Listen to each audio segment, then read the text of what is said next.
Speaker, late last year, in the span of just 5 weeks, 3 people living in encampments, tent encampments, died. 3 lives lost, 3 people with families, with stories, with hopes. Nobody should die because they have nowhere safe to sleep. This government must take meaningful action before more lives are lost. So my question for the Minister of Opportunities and Social Development is, when will this government address the crisis and ensure that no more Nova Scotians die in tent encampments? I recognize the Honourable Minister of Opportunities and Social Development. Good news, Madam Speaker. We have taken action, and that's why we increased the budget by 1,300%. That's why we have new units going up all over the province. That's why homeless encampments are going down.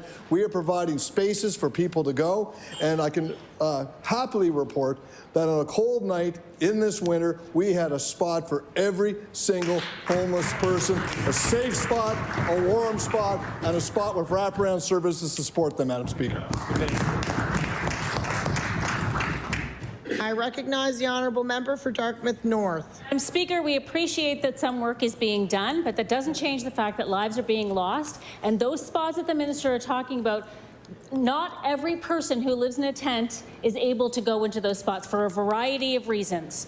It doesn't change the fact that during the spring session, this government has refused to protect renters and lift Nova Scotians out of poverty, while more than 1,000 people in this province still don't have a safe place to live. But we have an excellent example of what is needed, and that is working in the Overlook in Dartmouth North. Will the government ensure, like at the Overlook, every Nova Scotian has an appropriate place to live with wraparound supports that they need to survive and thrive, and make sure that no one else dies outside? I recognize the Honourable Minister of Opportunities and Social Development.